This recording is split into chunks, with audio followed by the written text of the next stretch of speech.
Bonsoir à tous et à toutes. Nous sommes très heureux de vous accueillir à cette troisième conférence de notre deuxième série intitulée Principes pour le temps présent, organisée par la Fédération des familles pour la paix et l'unité mondiale. Je m'appelle Titine Quincy, je serai l'animatrice de la rencontre de ce soir. Je suis responsable de la section francophone de la Fédération des familles pour la paix et l'unité mondiale Canada. La Fédération des familles pour la paix et l'unité mondiale est un vaste réseau international de familles qui a été fondé en 1996 par Sun Myung Moon et son épouse Ak Ja-han Moon. Elle poursuit le noble objectif d'établir des familles heureuses et stables, centrées sur Dieu, par la promotion des valeurs d'amour vrai, de pureté et de fidélité. Qu'est-ce que principe pour le temps présent? Nous vivons actuellement une période difficile de l'histoire humaine. Des crises de plus en plus récurrentes s'observent tant dans nos familles, nos sociétés, nos nations que dans le monde. Ces situations nous amènent à nous interroger et à interroger les assises de nos institutions publiques, de nos systèmes politiques et plus encore sur le but même de notre existence. Principe pour le temps présent est une série de visioconférences où nous vous présentons de façon vivante et dynamique des idées et des témoignages qui, nous l'espérons, vous apporteront par leur logique et leur cohérence des pistes de solutions aux problèmes de nos sociétés et aux questions que l'on se pose sur la vie et l'univers. Cette deuxième série de 3 séances de 45 minutes chacune porte sur les 3 grandes bénédictions. La première conférence était sous le thème « S'épanouir », la deuxième sous le thème « S'aimer et semer », la troisième visioconférence de cette série que nous proposons ce soir s'intitule « Parfaire ». Elle vous sera présentée par Denis Desjardins. Avant de vous présenter Denis, permettez-moi de vous donner quelques consignes d'usage. Merci de garder vos micros fermés. Vous pouvez poser vos questions dans le clavardage pendant la présentation. Les orateurs y répondront à la fin de leur présentation. L'événement de ce soir sera enregistré. À présent, il y aura une période de questions à la fin de la présentation. Merci beaucoup. À présent, je vais vous présenter Denis Desjardins. Qui est Denis Desjardins? Denis est né à Rimouski en 1955. À l'âge de 12 ans, ses parents se divorcent et il ne peut terminer ses études secondaires. Dès lors, il doit travailler et ne cessera jamais. À 17 ans, il devient un des plus jeunes assistants gérants du restaurant PFK. À 18 ans, il est assistant gérant dans une boutique de chaussures dans un centre commercial. À 19 ans, il est contremaître dans une manufacture de meubles. En 1976, il découvre le mouvement de l'unification auquel il adhère complètement le jour de son anniversaire de 21 ans. Wow. De 1977 à 1987, il est responsable des campagnes de financement pour le mouvement au Canada. De 1987 à 1991, il occupe différents postes en Ontario pour finalement devenir vice-président de l'Association des éleveurs de chinchillas de l'Est de l'Ontario pendant 1 an. En 1991, il fonde l'Umiscience, une boutique de sciences et nature à Québec, qu'il gère jusqu'en 1999. Puis, il retourne à Toronto pour travailler au CNAS, le Centre national d'appel de services du gouvernement fédéral. En 2002, il se retrouve à Ottawa comme responsable du bureau du CNAS, dédié à la colline parlementaire, poste qu'il occupera jusqu'à sa retraite en 2016.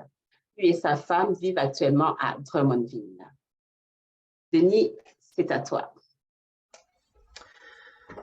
OK, bonsoir les amis. Merci de m'avoir invité pour parler un peu de mon expérience personnelle par rapport à la 3e bénédiction. Je dois admettre, quand j'étais jeune, j'évitais toujours de faire mes devoirs de présentation orale parce que j'étais trop gêné. Par contre, j'avais toujours une blague à dire à des moments inappropriés en classe. Faut aller voir. Je vais donc être honnête avec vous, cet exercice n'est pas toujours évident pour moi. Je pense aussi qu'on est tous un peu dans le même bateau, à moins d'être un orateur professionnel ou un avocat. Et aussi, nous sommes, vous et moi, tous un peu en train de s'éduquer sur les principes divins, soit en théorie ou en pratique, à un niveau quelconque. Comme je le dis parfois, j'ai 67 ans et je commence juste à entrevoir la maturité. OK, on fait référence ici aux trois grandes bénédictions que l'on retrouve au tout début de la Bible dans la Genèse au chapitre 1er, verset 28. Le récit biblique rapporte que Dieu bénit les premiers ancêtres de l'humanité, Adam et Ève, et leur dit « Soyez féconds, multipliez-vous et remplissez la terre et soumettez-la. » Il est donc essentiel de comprendre ce que veulent dire ces trois bénédictions. En accomplissant la première bénédiction, l'unité de mon corps et de mon esprit centré sur Dieu, ce qui veut dire finalement la maturité, j'atteindrai le bonheur individuel dans sa plénitude et de plus, je serai préparé pour la deuxième bénédiction, qui veut dire le mariage, où je trouverai le bonheur dans mes relations les plus fondamentales au sein de ma famille, en tant que partenaire et en tant que parent vis-à-vis de mes enfants. Cela sera aussi le fondement pour toutes les générations suivantes, progressant ainsi d'un niveau à l'autre, depuis la famille, la société jusqu'à la nation et au monde entier, pour enfin culminer naturellement avec la vie éternelle dans le monde spirituel, ce qui est le but réel de la vie. Donc, la troisième bénédiction est que j'aurai également établi une relation harmonieuse avec le monde naturel autour de moi, en participant de façon responsable et solidaire à la création d'un environnement favorable au bonheur durable de tous ceux qui m'entourent. En fait, si les premiers ancêtres de l'humanité avaient obéi à ce mandat divin et construit le royaume de Dieu sur la terre, il ne fait aucun doute que Dieu aurait ressenti la plus grande joie alors que nous aurions joui nous aussi de la vie avec lui dans un environnement idéal. Nous pouvons conclure que le but ultime de l'univers avec nous, les êtres humains en son centre, est de réaliser un monde d'amour altruiste. Les trois bénédictions, finalement, sont extrêmement bien expliquées dans le livre des principes divins. Ce livre est le fondement du mouvement de l'unification et est l'enseignement du fondateur du mouvement, M. Sun Myung Moon de Corée. En fait, les principes sont une nouvelle expression de la vérité et on pourrait même dire que c'est une nouvelle découverte, mais spirituelle dans ce cas-ci, qui ouvre une nouvelle sphère de développement pour l'humanité. Un peu comme les lois sur la relativité découvertes par Einstein ont changé le monde scientifique, ou comme les lois mosaïques qui, on pourrait dire, ont sorti l'homme des cavernes, de ses cavernes. Ou encore comme les commandements révolutionnaires de Jésus d'aimer même nos ennemis, ce qui a largement fait progresser l'humanité vers un monde définitivement meilleur. Même si jusqu'à ce jour, tout le monde n'est pas d'accord ou n'a pas encore compris ou expliqué ce principe d'amour dans leur vie. Le principe divin, donc, a la même capacité d'élever l'être humain à un autre niveau. Un peu comme si on venait de briser un plafond de verre ou un plafond invisible au-dessus de nos têtes qui, sans le savoir, nous limitait. J'ai personnellement découvert ce mouvement à 76 à l'âge de 21 ans. À cette époque, j'étais évidemment de ma génération. Je vivais un peu comme bon me semblait. C'était l'ère hippie. J'estimais être une bonne personne et relativement à mes circonstances, je l'étais. Mais lorsque j'ai découvert le principe divin, je suis vraiment tombé sur le dos. J'ai tout de suite été très impressionné par leur ampleur. C'était vraiment quelque chose d'extraordinaire. Je me suis dit que M. Moon, il devait être définitivement un génie ou un genre de prophète ou de messie. J'ai personnellement grandi dans une famille athée où il n'y avait à la maison aucune religiosité, malheureusement. Malgré ça, je n'étais pas athée moi-même, ni religieux, pour ainsi dire, mais ma conscience m'a toujours fait ressentir qu'il y avait une présence spirituelle qui existait et qui m'accompagnait partout où j'allais, sans jamais avoir pu formuler ou verbaliser pour moi-même ce que ça voulait dire. J'ai toujours été fier de dire quand j'étais confronté à la question de l'existence de Dieu, lorsque j'étais jeune, que j'anticipais toutes les possibilités. Je ne voulais surtout pas offenser ce Dieu que je ne connaissais pas vraiment et de qui finalement je ne savais pas grand-chose, autre que les quelques histoires bibliques apprises à l'école catholique où j'allais quand j'étais jeune. En fait, jusqu'à l'âge de 14 ans, j'embrassais mon père et ma mère à chaque soir avant d'aller me coucher, pensant que c'était eux, Dieu. Vous voyez sur la photo, c'est mon père, professeur d'électronique, et ma mère et moi à ma naissance. Ce nouvel enseignement, donc, m'a mis beaucoup de lumière sur un peu tout de ma vie et surtout l'histoire humaine aussi. Et j'ai compris que ça allait finir par unir l'humanité un jour sous une compréhension du but de la vie vraiment universelle, inclusive et accessible à tous. Ça m'a donc permis aussi de comprendre que nous sommes réellement, vous et moi, tous frères et sœurs, et quoi que soit notre origine, notre culture, notre couleur, ça ne change rien. Même que maintenant, je suis vraiment plus capable de voir les choses autrement et de faire quoi que ce soit qui causerait du tort ou de la peine à quiconque parce que je ressens vivement que cela attristerait Dieu et inévitablement m'attristerait tout autant. Je pense que j'ai même un peu hérité du cœur de Dieu parce que je ressens cet amour pour les gens que je ne connais même pas, que je rencontre ici et là dans l'autobus ou à l'épicerie, simplement en les regardant.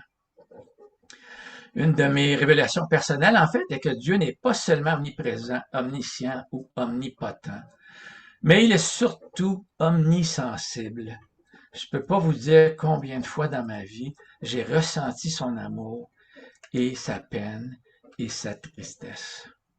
Après avoir joint le mouvement de l'unification et avoir participé à beaucoup d'activités bénévoles, comme faire des campagnes de fonds ou de recrutement, et surtout après avoir commencé à mettre ces principes en pratique de plus en plus, j'en suis venu à comprendre que Dieu existe bel et bien.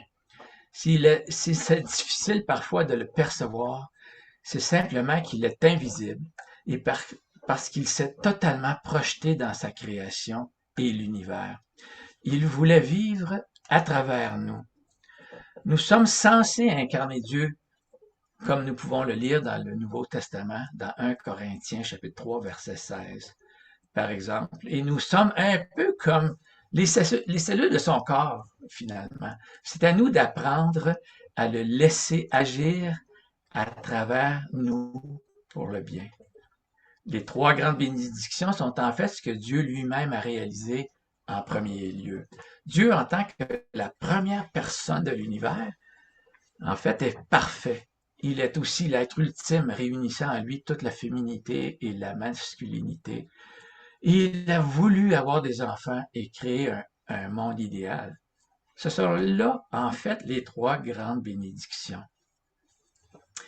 On pourrait dire que Dieu est comme la première semence de l'humanité. Et, euh, par exemple, et si vous plantez une graine dans la terre et qu'un arbre pousse, n'essayez pas de retrouver cette graine originale dans la terre, vous ne la retrouverez pas. Par contre, elle est manifeste dans tout l'arbre et se multiplie dans ce qu'il y a de plus beau dans l'arbre, la fleur. Nous sommes, les hommes et les femmes, nous sommes les fleurs, les étamines et les pistils de Dieu. D'une seule graine unique, d'un Dieu unique, à des multitudes de graines. Nous sommes réellement les enfants de Dieu. Une autre façon complètement différente pour moi de le voir est que je vis à l'intérieur de Dieu. Le plancher et le sens vertical et horizontal sont des idées de Dieu et on peut s'imaginer que l'on marche sur la base de son cerveau. Les murs ou l'environnement sont des idées de Dieu. Tout ce que vous voyez et percevez autour de vous sont des idées que Dieu a eues. Vous vivez à l'intérieur de Dieu sans le savoir. La plus belle idée que Dieu a eue, c'était de vous créer, vous, les êtres humains, nous, les hommes et les femmes, les enfants, des idées à qui Dieu a donné la pleine liberté de se promener à l'intérieur de son être. Wow, incroyable, n'est-ce pas? En fait, vous ne vivez pas seulement dans sa tête, mais vous vivez aussi dans son cœur et vous faites partie de son corps et de son esprit. En réalité, nous ne réalisons pas qui nous sommes vraiment. Et par conséquent, on s'imagine que l'univers est comme là par hasard. Tout est perçu comme banal, ordinaire, mondain, et nous prenons tout pour acquis comme si cela nous était dû, sans appréciation réelle. D'un autre côté, souvent les gens blâment Dieu pour leurs problèmes ou les problèmes dans le monde, ou se demandent pourquoi Dieu permet telle ou telle chose. Dieu avait prévu d'être un peu comme l'esprit qui nous rassemble, qui nous dirige et nous unit, l'âme de l'humanité et de l'univers. Un peu comme notre esprit et notre âme, à nous, règnent sur notre corps et toutes ses cellules. Chaque cellule a un rôle à jouer et, excusez-moi, dans un organe de notre corps qui correspond à une fonction que nous retrouvons dans la société et dans le monde. Il y a des gens qui sont l'équivalent, par exemple, d'une cellule de cerveau, qui sont là pour diriger peut-être. D'autres qui sont très beaux et on peut s'imaginer qu'ils sont les cellules du visage, comme pour être à la télé ou au cinéma. Les vidangeurs, eux, sont peut-être les intestins, les cellules du sang, les docteurs. Nous pouvons faire maintes et maintes corrélations, mais le plus important est que moi, en tant que logeur ou propriétaire de mon corps, je tiens profondément à chacune de ces cellules. Et je me dois aussi, par contre, d'avoir un certain contrôle sur moi-même. Et de la même façon, on peut s'imaginer comment Dieu est et combien il tient à chacun d'entre nous. En fait, si je suis noble, toutes les cellules de mon corps sont nobles, et si je suis uni à Dieu, je prends aussi sa valeur, en faisant partie de lui ou en étant son enfant. J'ai donc une très grande valeur finalement. Par contre, lorsque je suis dissocié de Dieu, c'est comme être déconnecté du système nerveux central. Et si des membres de la société et du monde sont dissociés de Dieu comme des pays, cela cause à l'humanité d'être ataxique, comme on peut le voir aujourd'hui, où un pays en attaque un autre, par exemple. C'est comme si on se tirait dans le pied soi-même. Aussi compliqué et difficile que cela peut sembler, c'est à nous de résoudre ces problèmes de connexion avec Dieu à tous les niveaux, parce que Dieu a fait de nous les co-créateurs du monde dans lequel nous vivons. Pour le meilleur ou pour le pire, c'est nous qui permettons et faisons ces choses. C'est comme ça que Dieu a créé. On ne peut certainement pas le blâmer, mais au contraire, on devrait surtout le plaindre et faire quelque chose pour l'aider dans son travail de restauration, de salut de l'humanité, et aussi pour le réconforter. Il doit être très triste. En regard de ça, il nous faut accomplir les 3 grandes bénédictions. Moi-même, au début de ma vie de couple, je pensais que j'avais déjà réalisé la première bénédiction qui est d'être mature. Et quand nous avons commencé à avoir des difficultés dans mon couple, je pensais que tout se réglerait par miracle. J'avais une sorte de foi aveugle. Mais en réalité, je n'étais pas vraiment mature. Je ne faisais pas vraiment ce que j'aurais dû faire. Je n'avais pas vraiment un amour inconditionnel. Et surtout, je n'impliquais définitivement pas assez Dieu dans ma vie. Ce qui, en bout de ligne, a conduit à la dissolution de mon mariage. Et comme conséquence, la perte de tous mes avoirs, mon business et ma maison. Je n'ai pas réussi à accomplir la première, ni la deuxième, ni la troisième bénédiction finalement. Ça, c'est mon histoire à moi, malheureusement. Et le pire, c'est que ça s'est répercuté sur mes 2 enfants chéris. Mais tout ça ne change rien à ce principe universel que je me dois de réaliser quand même, que nous devons tous réaliser un jour ou l'autre. Rassurez-vous, j'ai réussi à remonter la côte après mes difficultés, non sans regret. Et cela a quand même pris une quinzaine d'années de peine et de misère et d'efforts pour me recentrer sur Dieu et faire ce qu'il fallait pour reprendre le chemin du succès et de la victoire. Dieu, dans sa bienveillance, m'a permis à nouveau de recevoir sa bénédiction en mariage. En fait, je suis un peu comme l'enfant prodigue, en fin de compte. Comme quoi il ne faut jamais perdre espoir et abandonner. Je suis grandi de mon expérience de vie, malgré mes erreurs, et heureux aujourd'hui et surtout reconnaissant comme nul autre envers Dieu. Je suis marié avec une femme formidable qui vient des Philippines, qui s'appelle Thelma Vecina, et je sais que Dieu l'adore. J'ai vraiment compris à quel point c'est important de vivre pour les autres et surtout de se rapporter à Dieu, ce qui est vraiment l'essence de la première bénédiction. En ce faisant, tout tend à tomber en place naturellement. C'est un peu ce que ça veut dire pour moi la troisième bénédiction. La troisième bénédiction est tout simplement qu'à partir du moment où je suis altruiste et centré sur Dieu et fais sa volonté sincèrement du mieux de ma compréhension, je me qualifie graduellement à recevoir son plein amour et le plein support de tout l'univers.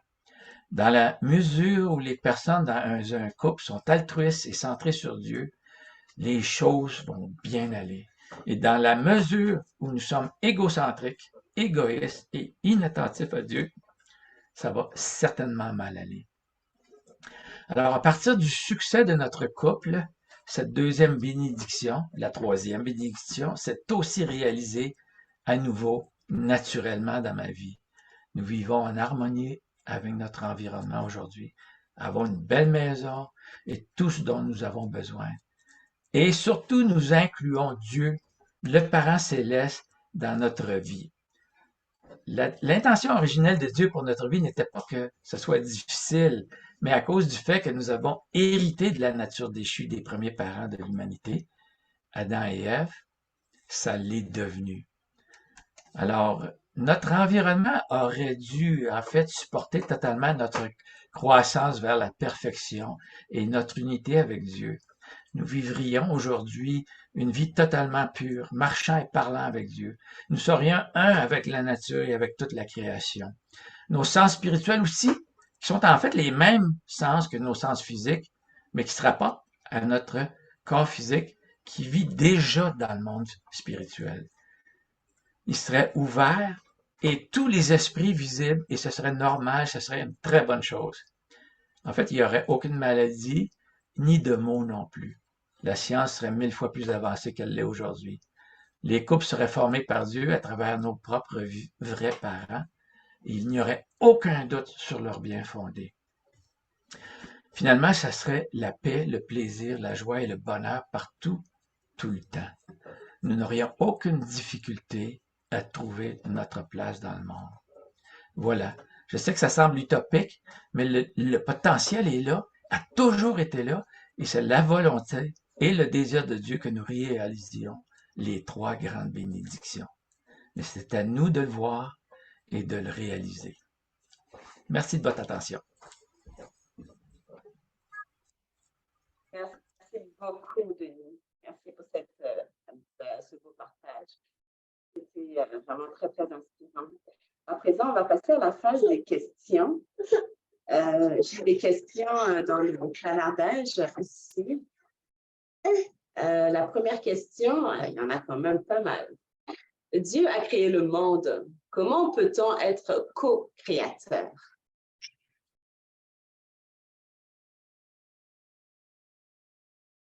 Oh, Denis, on ne t'entend pas. Ma compréhension à moi est que Dieu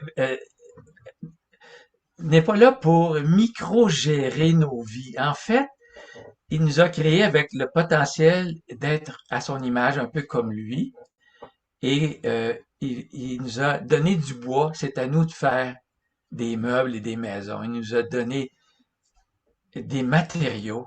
Et c'est à nous de les transformer et de participer à la création du monde dans lequel nous vivons. Selon moi, c'est un peu comme ça.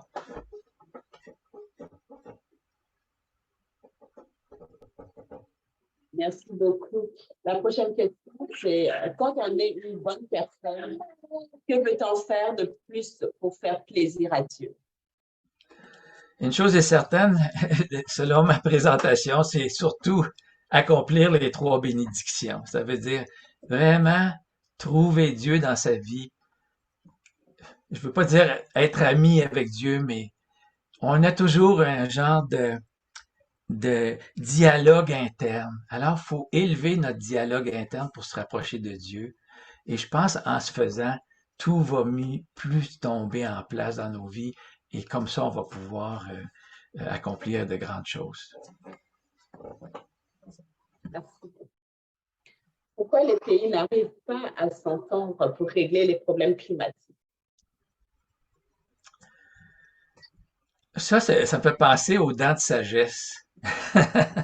Si on ne laisse pas Dieu diriger nos vies, c'est nous qui prenons les décisions. Comme c'est nous qui prenons les décisions, mais on prend des mauvaises décisions, puis les résultats sont pas très bons. Les dents de sagesse sont peut-être le résultat d'un mauvais matching de couple. Un peu comme aussi l'idée que dans un pays communiste, ils ont décidé à un moment donné en Chine, je pense, c'était de tuer tous les oiseaux parce qu'ils mangeaient euh, certaines graines, puis ça réduisait la récolte. Mais ils ont tout tué les oiseaux, fait que là, les bébites ont mangé la récolte, il en reste plus. C'est un peu dans cette idée-là. Là. Faut laisser Dieu travailler dans nos vies, il faut vraiment euh, lui donner la chance de nous guider. J'en rajoute une couche. Est-ce que vous pensez que les inondations, les catastrophes naturelles sont le fait de l'homme? En fait, c'est la conséquence de notre comportement, du genre de personnes que nous sommes. Ah, certainement, mais pas seulement du point de vue écologique, mais surtout du point de vue de la progression de la culture, de l'humanité. C'est, c'est des choses qui peuvent être renversées, je pense. Mais oui, c'est vraiment parce qu'on est séparé de Dieu, on fait un peu n'importe quoi. Qu'est-ce que Dieu lui-même peut faire pour arrêter cette destruction de la terre? Ben, dans mon point de vue de la compréhension des principes, Dieu a toujours travaillé pour nous ramener proche de lui, pour qu'il puisse nous guider. Quand je disais tantôt que Dieu puisse d'avoir un certain contrôle sur soi-même, c'est pas que Dieu veut micro-gérer nos vies, mais il veut avoir un certain contrôle quand même dans la vie, parce que on est dans une période d'immaturité à un moment donné, on ne sait pas trop ce qu'on fait. Alors, avant d'atteindre la pleine maturité, on a besoin de guidance, de protection. On a une question ici qui est assez... pourquoi Dieu a-t-il créé la terre tellement belle? Moi, je pense que Dieu, c'est un absolu tout. Hein, quand je disais tantôt, Dieu est omnisensible, Dieu est omni-intelligent, Dieu est omniscient. Dieu, tout est un reflet de Dieu, mais surtout les belles choses. Ça veut dire que un beau bébé, un beau bébé à 1 an qui rigole, qui est très beau, c'est Dieu, c'est l'image de Dieu, c'est le potentiel de Dieu. Dieu est l'être le plus beau. Alors tout ce qu'il fait est beau. S'il y a quelque chose de pas beau, c'est nous qui l'avons fait. Là,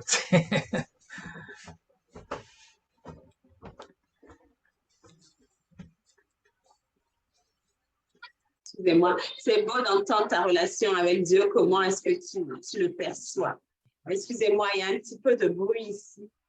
La prochaine question, c'est est-ce que des personnes veulent profiter de la terre de façon égoïste? c'est sûr. L'égoïsme, c'est le contraire de l'altruisme. L'altruisme, c'est la première qualité de Dieu et ça devrait être notre première qualité. On doit apprendre à vivre pour les autres. C'est la façon que le monde va devenir merveilleux à nouveau. Merci beaucoup, Denis, encore une fois. Ah, il y a une autre question ici. Quelle attitude devrait-on avoir envers les changements climatiques? Ça rejoint un petit peu, mais là, on parle plus d'attitude, notre attitude envers les changements climatiques. Moi, je pense que la première réponse qui me vient toujours à l'esprit, c'est de ramener les gens à Dieu. On peut faire des choses horizontalement, c'est-à-dire parce qu'on voit quelque chose qui va pas bien, mais en réalité, dans notre ignorance ou dans notre séparation d'avec Dieu, on fait des choses qui peuvent avoir des effets contraires ou des effets pervers. Souvent, des gens vont venir, vont faire des campagnes de fonds, vont me demander de l'argent. Avant de donner de l'argent pour quelque chose externe, oui, c'est important, mais je vais contribuer plus amplement vers la restauration de l'humain. Ça, pour moi, c'est toujours la première importance. Le monde nous reflète. Il faut nous changer. Ah, c'est merveilleux ça, inspirant.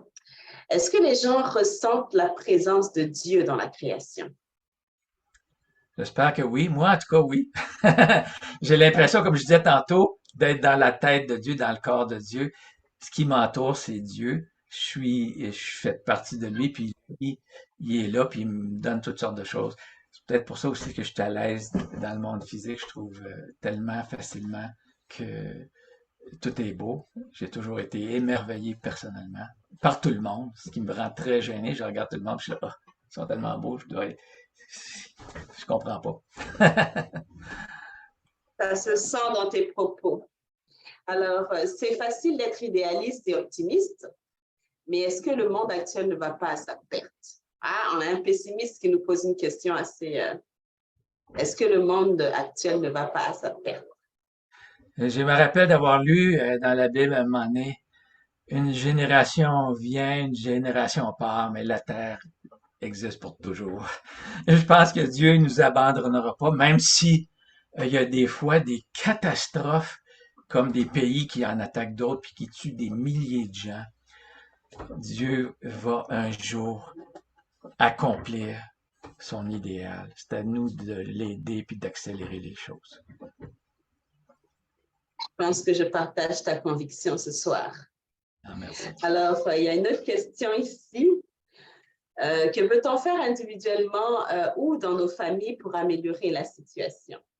Ce sont des questions qui se complètent assez bien quand même. Oui. Ah, ben, très facile celle-là. Mettre son point de vue de côté. Céder.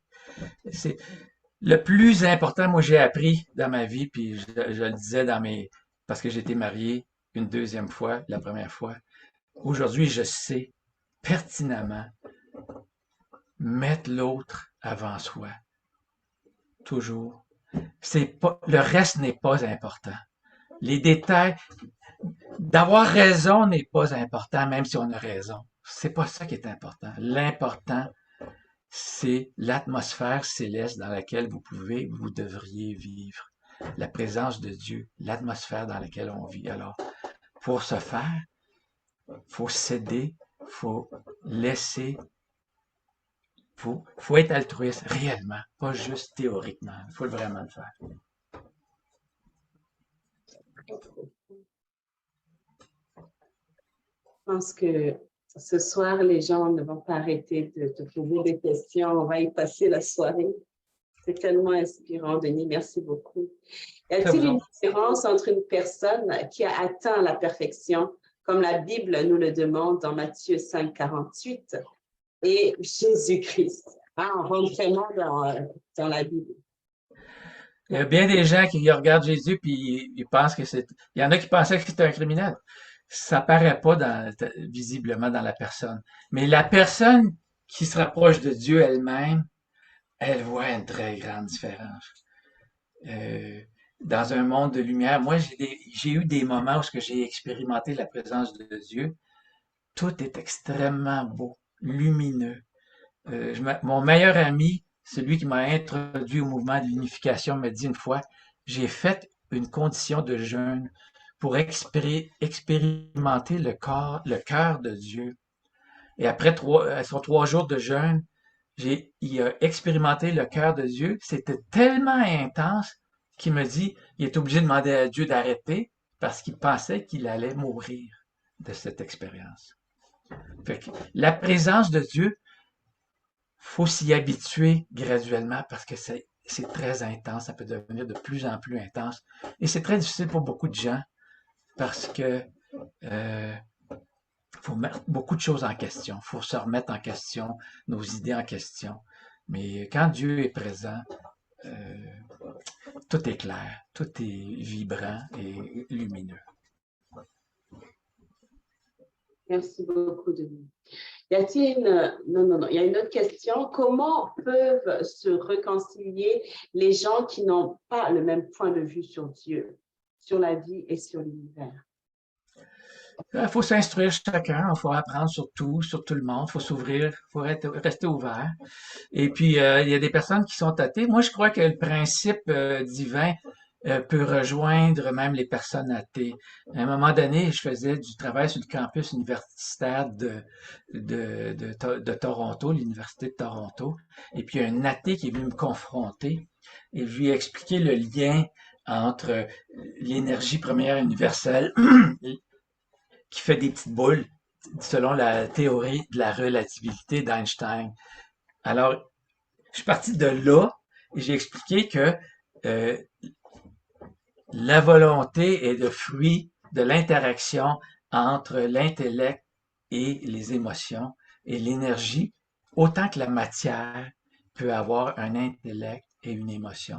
Alors, si nous, un tas de matière, on peut avoir un cœur, un intellect puis une volonté, pourquoi l'énergie qui est à la base de la matière ne pourrait pas avoir un cœur, un intellect puis une volonté? Alors, on peut, même les principes peuvent rejoindre les personnes qui sont athées. Il s'agit de gagner leur cœur et leur attention.